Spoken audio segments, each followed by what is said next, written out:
Monsieur le ministre, Madame la ministre déléguée, Mesdames et Messieurs les parlementaires, Mesdames et Messieurs les élus, en particulier, je retrouve ici les maires de Nice, Montpellier, Béziers, Mesdames et Messieurs les présidents d'associations, Monsieur le Grand Rabbin, Mesdames et Messieurs les professeurs, historiens, chercheurs, Mesdames et Messieurs, chers amis.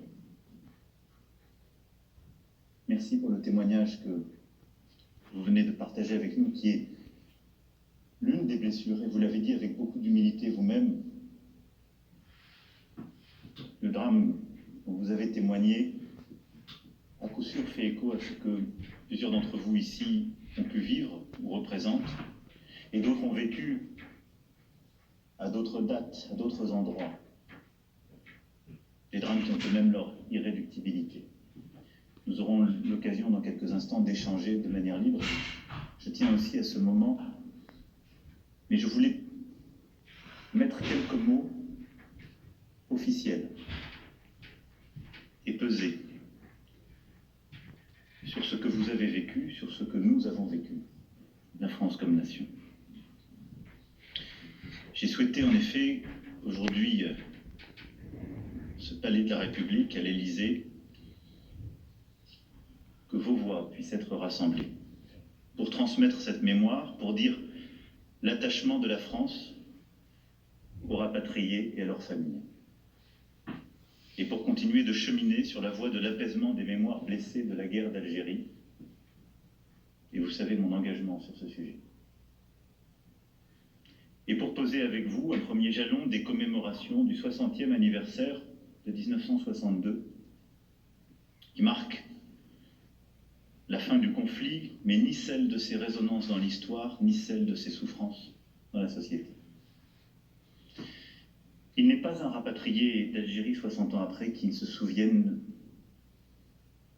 et vous-même venez de l'exprimer avec vos mots, madame, des couleurs, des odeurs, de ce qui a fait son enfance, son adolescence, le début de sa vie adulte et ce dont il a été séparé, de l'agitation des commerces, du grincement des chaises d'écoliers. Et à cette terre évanouie de vos parents ou de votre enfance, vous devez vos leçons de bonheur. Et votre arrachement, je le sais, à cette terre, fut une peine inconsolable. Beaucoup ici ont écrit, dit, témoigné, créé, filmé, pour dire un peu de ces sensations, de ces lieux, de ces vies. L'histoire des rapatriés d'Algérie est l'histoire d'un amour charnel pour cette terre, d'efforts, de labeur, pour la faire fructifier, puis l'histoire d'un exode et d'un exil. L'exode contraint et subi de Français nés dans cette France de l'autre côté de la Méditerranée et pris dans la tourmente de la guerre, puis l'exil déracinés au sein de leur propre patrie. L'histoire des rapatriés d'Algérie est donc celle de la France.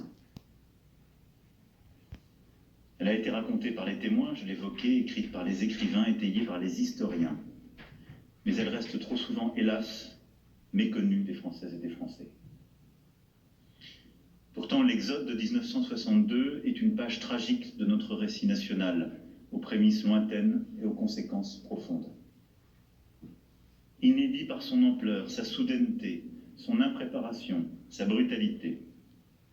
En quelques mois, près d'1 million de personnes, femmes, hommes, enfants, sont passés d'une rive à l'autre. Les Européens d'Algérie formaient une mosaïque.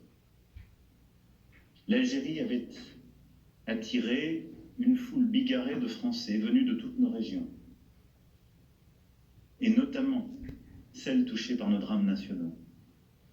Des Alsaciens clamant leur amour de la France et voulant rester français en 1870, des communards exilés avec en eux un idéal politique, des républicains de 1848 et tant d'autres.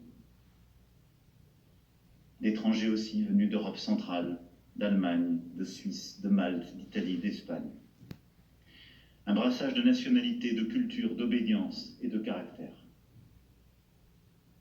Il y eut de tout dans ce creuset. Des hommes durs et des hommes bons. Certains qui se bardaient de supériorité et d'autres qui s'ouvraient à la différence. Des profiteurs et des prodigues. À côté de ceux qui se rendirent coupables de mépris et de violence, il y eut beaucoup de citoyens modestes, respectueux, laborieux. Un peuple d'artisans, de commerçants, de fonctionnaires, d'enseignants, d'agriculteurs. Et la plupart partageaient leur quotidien avec les populations arabes ou berbères, même si la République ne les avait pas reconnus égaux. Épris d'une vie simple, ils étaient profondément attachés à cette terre qu'ils travaillaient avec ardeur. Pas toujours, mais souvent. L'idéal méditerranéen d'une vie harmonieuse entre juifs, chrétiens, musulmans, fut la réalité quotidienne de villages et de quartiers. Ce que connut et restitué si bien Albert Camus dans le premier Rome et nombre de ses écrits. Lui qui fut si lucide aussi sur les divisés tout ce que je suis. Et je n'ai jamais séparé dans mon amitié aucun des hommes qui y vivent, de quelque race qu'ils soient. Bien que j'ai connu et partagé les misères, ne lui manque pas, elle est restée pour moi la terre du bonheur, de l'énergie, de la création. C'est ce monde-là, ce monde d'alors qui fut englouti en 1962. Tout d'un coup, des repères familiaux, bâtis sur plusieurs générations s'effondraient. Dans l'incrédulité pour certains, dans l'incompréhension pour beaucoup, avec un insupportable sentiment d'abandon pour tous. Les accords d'Évian actaient la cessation des hostilités, l'interdiction des violences individuelles et collectives, la garantie de la sécurité des personnes et des biens des Français d'Algérie. Mais il n'en fut pas ainsi. Et nous savons l'ambivalence de cette date. Victoire et soulagement pour certains, défaite et calvaire pour d'autres. La suite, ce fut notamment la fusillade de la rue d'Isly, le 26 mars 1962. Ce jour-là, les soldats du 4e régiment de tirailleurs, une unité de l'armée française, firent feu sur une foule qui manifestait, attisée par l'OAS, son attachement à l'Algérie française en cherchant à rompre le blocus du quartier de Bab el-Oued. Ce jour-là, les soldats français, déployés à contre-emploi, mal commandés, moralement atteints, ont tiré sur des Français. Il est plus que temps de le dire. Ce qui devait être une opération de maintien de l'ordre s'acheva par un massacre. Un massacre dont aucune liste définitive des victimes ne fut établie, qui fit des dizaines de tués et des centaines de blessés. Les familles ne purent pas enterrer dignement leurs morts. Les obsèques religieuses furent interdites. Les corps convoyés directement au cimetière par camion militaire au jour et à l'heure choisis par les autorités. Le choc fut immense pour les citoyens qui se pensaient auparavant protégés par l'armée française et qui voyaient se retourner contre eux le glaive qui devait les défendre. Au sentiment d'avoir été trahis par leur propre pays, s'ajoutait la crainte de n'être plus en sûreté nulle part. En métropole, le drame fut passé sous silence. 60 ans après, la France reconnaît cette tragédie. Et je le dis aujourd'hui haut et clair, ce massacre du 26 mars 1962 est impardonnable pour la République. Toutes les archives françaises sur cette tragédie pourront être consultées et étudiées librement. S'ensuivit, contre l'avis de nombre d'Européens libéraux d'Algérie et d'indépendantistes qui imaginaient une Algérie plurielle, une surenchère atroce d'insécurité et de violence de part et d'autre, d'attentats et d'assassinats qui mit l'Algérie à feu et à sang. Ce cycle infernal d'attaques, de vengeance, faucha sa moisson de morts. Des Français, mais aussi des Algériens et des Algériens musulmans. Ils furent plusieurs milliers alors à disparaître à jamais. Combien de familles n'ont jamais su ce qui était arrivé à leurs proches? Combien ont attendu un retour, croyant qu'un jour enfin la porte allait s'ouvrir sur leur mari ou sur leur père? Cet engrenage mortifère de la guerre civile conduisit au drame du 5 juillet 1962 à Oran, où des centaines d'Européens, essentiellement des Français, furent massacrés, comme le furent ensuite nombre d'autres et des dizaines de milliers de harkis. Ce massacre, lui aussi, doit être regardé en face et reconnu. La vérité doit être de mise et l'histoire transmise. Il nous faut aussi raconter ces mois d'adieu, de déchirure, où des Français d'origine métropolitaine, européenne, ou des populations installées depuis des siècles, comme certains Juifs d'Algérie, furent poussés à cette extrémité insupportable, la valise plutôt que le cercueil. Leur fuite devient un exode brutal, massif, désordonné. On boucle à la va-vite une valise où l'on place les vestiges d'une vie. Les derniers mots échangés avec la voisine, le dernier regard, la dernière inspiration. On quitte sa maison, son appartement, sans même savoir si l'on a fermé la porte. On se rue vers les navires ou l'aéroport pour se frayer un chemin de survie pour soi, pour sa famille, pour ses proches. Rien ne sera plus comme avant. Aux heures d'attente sur les quais répondent les bagages, les baluchons, les colis amoncelés. Sur les navires, on se presse, on se serre, on s'entasse. Les vieillards hagards croisent des jeunes femmes incapables de desserrer leur étreinte du bastingage. Les rives natales se brouillent aux regards embués, s'éloignent bientôt et disparaissent déjà. Tous le savent ou le pressentent, ils viennent d'embarquer pour un aller simple. Votre arrivée en métropole est un soulagement, car vous vous savez ici en sécurité, mais elle n'est pas une consolation. Car vous vous sentez vite incompris, méprisé pour vos valeurs, votre langue, votre accent, votre culture, vos talents.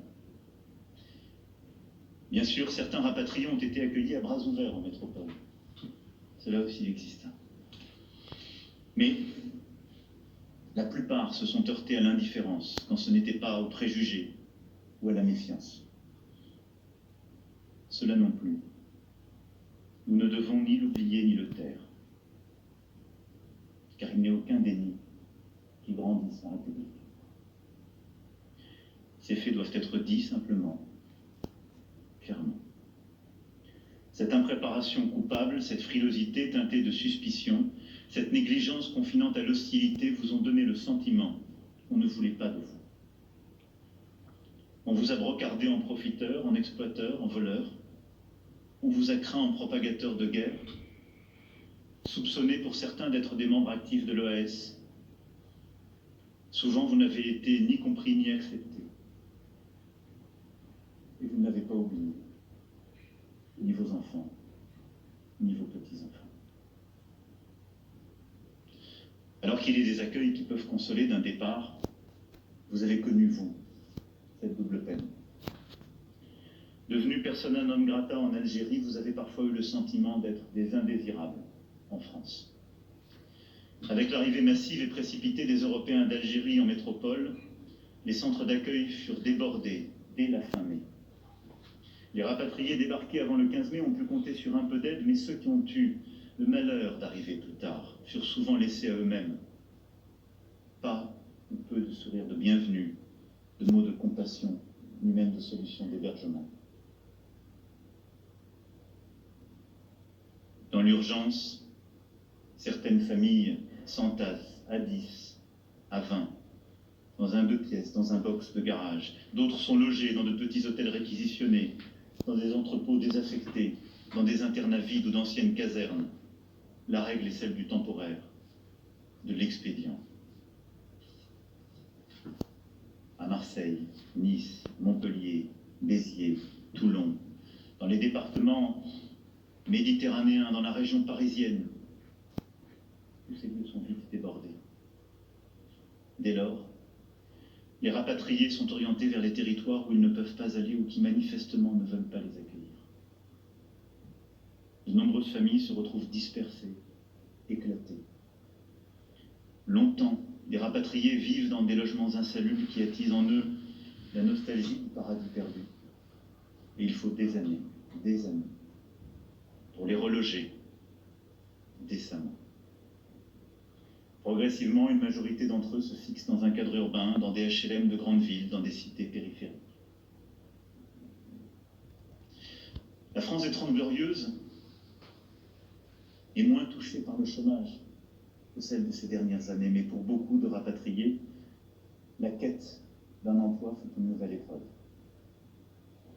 Salariés, cadres, commerçants, la plupart se heurtent au contexte économique des années 60, qui recherchent surtout une main-d'œuvre industrielle, et souvent le travail trouvé ou proposé n'est pas à la hauteur des espérances. Aussi, au départ douloureux, à l'arrivée difficile, aux humiliations s'ajoute parfois l'amertume du déclassement. Bien sûr, nous ne devons pas non plus oublier qu'à côté de cet accueil officiel défaillant, des mains se sont tendues, des portes se sont ouvertes, souvent chez des associations d'entraide, des œuvres de bienfaisance. En quelques semaines, les bénévoles des comités d'accueil et d'aide aux rapatriés ont fait tout leur possible et parfois l'impossible pour apporter de l'aide, des solutions, du réconfort. Ils furent des petites lumières dans un quotidien assombri par l'incertitude. Et pourtant, malgré ces obstacles, malgré ces épreuves, vous avez participé avec ardeur à l'édification de notre pays, à sa défense et à sa liberté.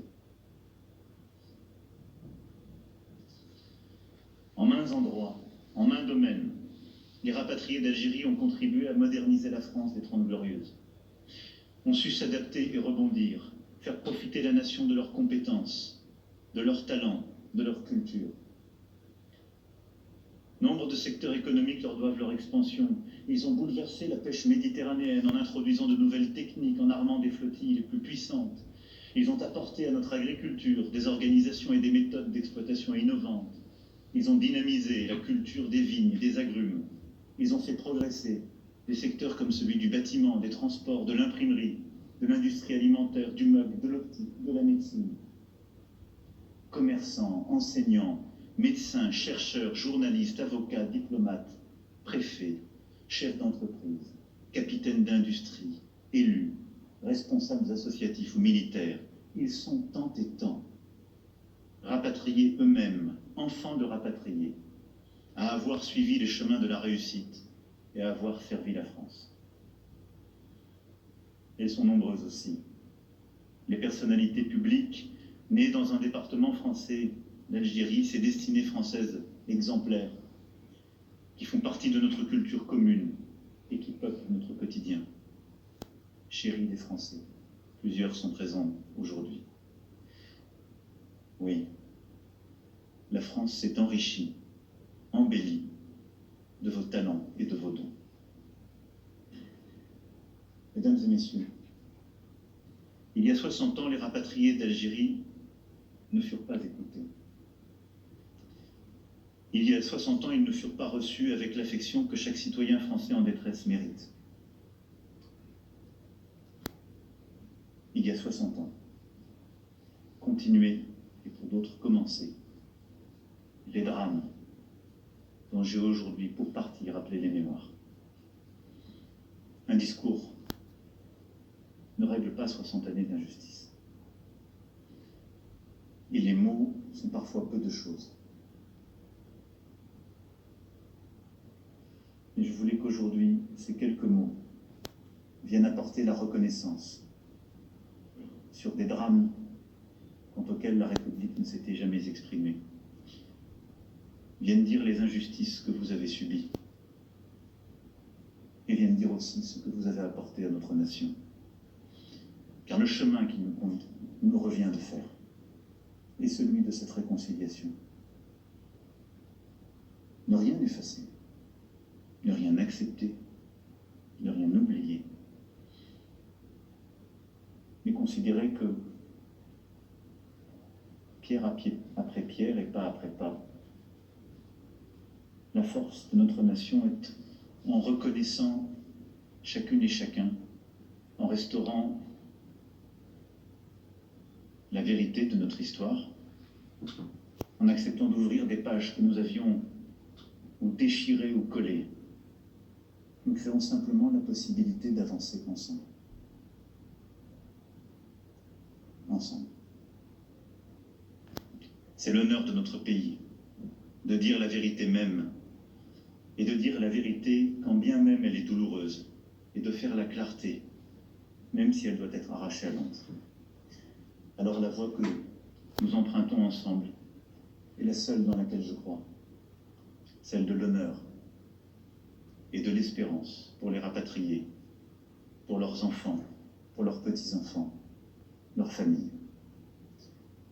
À eux, à vous,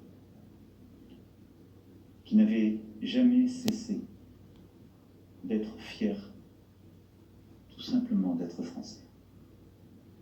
Vive la République et vive la France.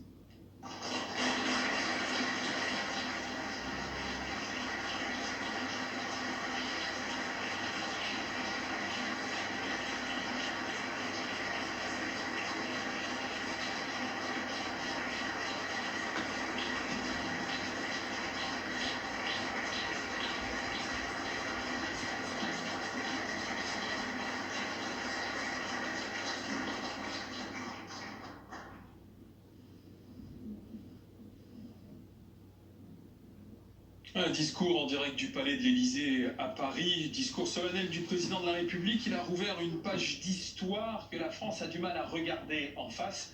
Nous sommes à l'époque de la guerre d'Algérie et c'est la fusillade de la rue d'Issy dans laquelle des dizaines de partisans de l'Algérie française furent tués par l'armée. C'était en mars 1962. C'est donc à ces Français d'Algérie que le président de la République a voulu s'adresser aujourd'hui. Il a employé les qualificatifs d'impardonnable et il a rappelé l'attachement de la France à toutes ces familles, il l'a dit et répété, qui ont été forcées de franchir la Méditerranée et ont été mal accueillis à l'époque sur le territoire national. On va en parler avec Christophe Barbier, Patrick Sauce, Benjamin Duhamel. Nous accueillons le député du Rassemblement national, Sébastien Chenu. Bonsoir, monsieur le député. Patrick Sauce, on retiendra effectivement le mot impardonnable pour la République, c'est-à-dire cette fusillade de la rue d'Issy à Alger en 1962. Les mots aussi très forts pour ces rapatriés qui ont dû fuir leur pays en 1962, pas bien accueillis en métropole, il l'a rappelé, et il y avait beaucoup d'émotions dans cette salle qui accueillait des pieds noirs, des rapatriés. Oui, alors on va juste citer quelques personnalités connues parce qu'ils n'ont pas plus d'importance que les autres, mais ils étaient là, comme Enrico Macias, comme Alexandre Arcadi, comme Françoise Fabian, les frères Nakache aussi, des chanteurs. Et on a senti que le discours en fait se ralentissait au moment où Emmanuel Macron a dit voilà, je vais dire quelque chose de très formel qui engage la France ici à l'Élysée dans un discours très pesé, c'est lui-même qui le dit, et il va se lancer sur cette phrase annonçant une foule, et là aussi je reste sur les mots très pesés, attisée par l'OS, l'organisation de l'armée secrète, et qui va se retrouver face à des soldats du 4e régiment de tirailleurs qui firent feu sur une foule, des soldats qui étaient déployés à contre-emploi, mal commentés, et qui ont tiré sur des Français, et c'est là qu'ensuite il a utilisé le mot de massacre et le mot impardonnable qui fait un peu écho au crime inexcusable commis le 17 octobre 1961, l'ouverture totale des archives aussi, ça c'est quelque chose de très important, et ensuite effectivement il a de nouveau accéléré son discours, mais a essayé de regarder chacune des personnes qui étaient dans l'assistance pour parler effectivement Alain, de cet accueil qui a été fait parfois très bien. On était sur du en même temps entre des gens qui ont su les accueillir et d'autres qui ne les ont pas compris sur leur accent, sur leur origine. Il y avait vraiment un choc des cultures, il s'est beaucoup arrêté là-dessus. Christophe Barbier, il y a 5 ans, en 2017, le chef de l'État avait qualifié la colonisation de crime contre l'humanité.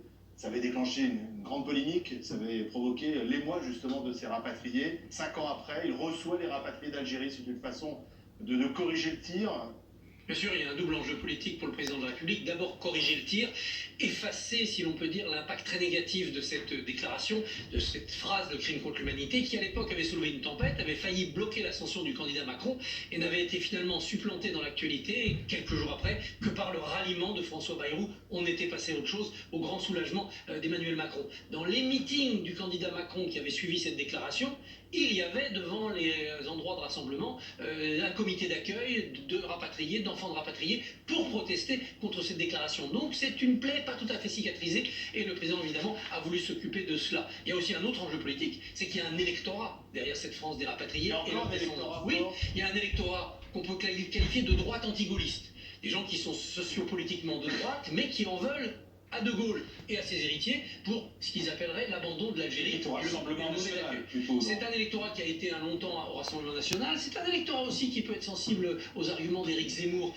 aujourd'hui, puisqu'Éric Zemmour, par son parcours familial et personnel, incarne aussi cette France-là. Donc il y a un enjeu pour le président de la République, c'est de marquer cet électorat. Sébastien Chenu, cet hommage rendu à ces Français qui ont dû tout quitter en 1962, l'exode des rapatriés, des pieds noirs, il était nécessaire, utile Et sincère. Oui. Alors, d'abord, il était nécessaire. Moi, j'ai entendu avec beaucoup d'émotion les propos tenus par le président de la République. Je pense à nos compatriotes rapatriés ou enfants de rapatriés, pieds noirs, mais aussi harkis.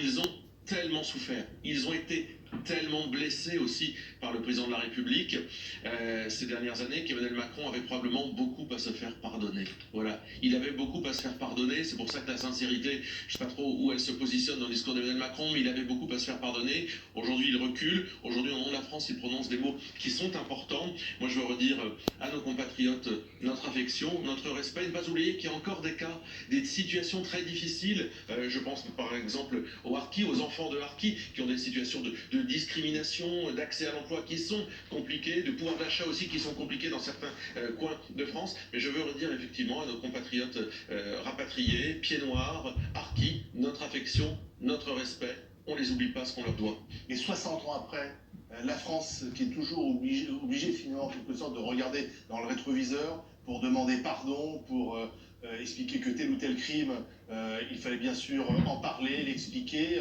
parce que pendant trop longtemps c'était tabou. Oui, parce que la relation entre la France et l'Algérie est un impensé de la politique mémorielle dont un certain nombre de présidents de la République Toujours aujourd'hui. ne s'étaient pas saisis. Effectivement, Emmanuel Macron a ce mérite, c'est aussi peut-être une question de génération.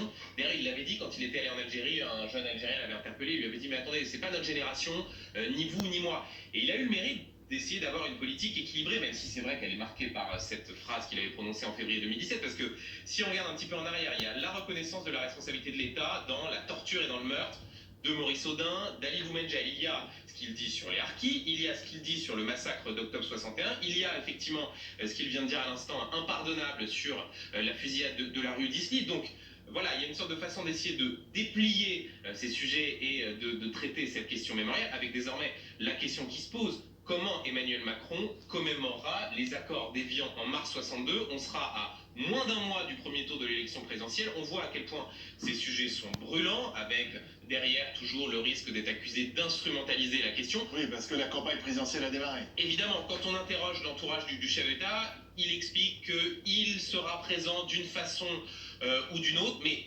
clairement, cette question mémorielle, quand on voit à quel point elle avait pesé dans la campagne de 2017, sera à coup sûr un moment fort, en l'occurrence la commémoration des accords d'Évian. Ce sera donc en mars 2022, c'est-à-dire dans un peu plus d'un mois. Alexandra Dublanche, vous êtes avec nous, vous êtes porte-parole de Valérie Pécresse. Que pensez-vous de ce marquage dans l'histoire fait par le président de la République cet après-midi ? Moi, je pense que le message est positif envers ces Français. Après, vous l'avez dit dans votre question, c'est la question de la sincérité. Ça, je ne sais pas. Ce timing, à quelques mois... En doutez-vous, justement ? Mais à cause de ce qui avait été dit spontanément pendant la campagne de 2017 et qui est resté. Alors peut-être qu'il a appris de ce terrible, tout ce que ça a créé comme émotion, et que maintenant il rattrape à coup de plusieurs épisodes. Mais on peut s'interroger sur la sincérité, mais en tout cas, il faut quand même le faire. Donc voilà. Justement, Alexandra Dublanche, Christophe Barbier, Sébastien Chenu et Bernard Sananès de l'Institut de sondage ELAB, vous restez avec nous parce que Dans cette vague par rapport à la vague réalisée il y a 15 jours. Donc vous l'avez dit, Emmanuel Macron en tête, entre 24 et 25% selon les deux hypothèses que nous testons, avec ou sans Christiane Taubira. Ça fait à peu près un quart de l'électorat, c'est un socle évidemment très, très important. Je dirais qu'Emmanuel Macron a effacé le léger trou d'air qu'il avait eu après la fameuse phrase polémique, je crois qu'il n'est plus besoin de reciter, et où il y a 15 jours il avait perdu entre 2 et 3 points selon nos hypothèses. Deuxième enseignement, un match qui continue à égalité, à touche-touche entre Valérie Pécresse et Marine Le Pen, 17-16,5 ou 17-17 selon les deux hypothèses, avec une certitude du choix qui est plus élevée chez Marine Le Pen que chez Valérie Pécresse, il faut l'indiquer, et cet écart est important. Et les deux compétitrices pour l'instant pour la seconde place distancent Éric Zemmour qui est à peu près stable, un léger recul. L'autre élément, c'est la grande hésitation à gauche. Hésitation entre les différents candidats de gauche, volatilité très forte. Jean-Luc Mélenchon devance toujours le petit peloton des candidats de gauche, mais on voit que Christiane Taubira, sur sa lancée, totalise déjà 5% d'intention de vote. On ne le voit pas là, mais il y a une hypothèse avec Christiane Taubira. Ah, voilà. Et voilà, 5%. On voit une légère progression de Fabien Roussel, et on voit surtout que la primaire populaire n'est pas simplement qu'un mouvement militant dont on se dirait qu'il est marginal, anecdotique. Les Français en ont entendu parler, et ils trouvent, notamment les sympathisants de gauche, que ce serait une bonne méthode pour désigner une candidature unique de la gauche. Et on voit que désormais le candidat communiste fait jeu égal avec la candidate socialiste. Tout à fait, en légère progression, Fabien Roussel. Enfin, 2,5, on est vraiment sur des... On a un total gauche qui varie entre 22,5 et 24,5. Total gauche un peu incrémenté à la hausse quand l'hypothèse est testée avec Christiane Taubira. Mais Pécresse, c'est pas encore fait. C'est pas encore fait. Marine Le Pen n'a pas décroché malgré la percée d'Éric Zemmour. Qu'est-ce qui peut faire la différence? On a l'impression que votre candidate stagne depuis maintenant plusieurs semaines. Alors je voudrais dire déjà qu'il y a quelques mois, personne n'aurait imaginé qu'on puisse se positionner dans un sondage comme celui-ci. Par ailleurs, j'ai regardé le deuxième tour, là aussi c'est intéressant, et on le répète, on est les seuls à même de battre Emmanuel Macron, et ça il faut que Pas dans le sondage de les gens Bernard, le voient. c'est Emmanuel Macron qui gagne le deuxième tour. Bien sûr, mais on est les mieux placés pour battre Emmanuel Macron dans cette guerre à droite, on va dire. Et donc du coup, qu'est-ce qui va faire la différence? Moi j'en suis persuadée, c'est la crédibilité. On en a déjà parlé sur ce plateau, je radote, mais c'est effectivement vrai. J'ai eu encore un débat ce matin sur les propositions de Marine Le Pen qui ne sont absolument pas financées, qui fait miroiter des mesures très attractives, à coup de chèque, etc. Un peu comme Emmanuel Macron d'ailleurs, mais sans aucun financement sur la D'accord, table, mais- et donc des choses qui ne sont pas faisables. D'accord, mais la question Et je pense que la est de savoir est-ce que crédibilité va Valérie jouer. Pécresse peut déplacer ce plafond autour de 16. Bah, Dans d'autres évidemment. sondages, c'est à peu près la même chose. Donc on Ouais. voit bien que pour l'instant, elle n'arrive pas à franchir cette étape. Alors quelque part, la campagne a commencé pour nous, mais elle n'a pas encore vraiment commencé, puisqu'Emmanuel Macron, soi-disant, n'est pas encore candidat. Mais nous, on continue à tracer notre sillon. Valérie Pécresse était encore à Tours hier à faire des propositions sur la justice. On avance, on fonce droit. Quand Emmanuel Et je Macron pense sera qu'au fur et candidat, à ça va tout mesure, changer. je ne sais pas si ça va tout changer. En tout cas, il va y avoir débat plus clair et plus transparent aussi, peut-être, sur les propositions. Et en tout cas, nous, on ne se préoccupe pas des autres, on avance. Et je pense qu'on est les plus crédibles. Sébastien Chenu.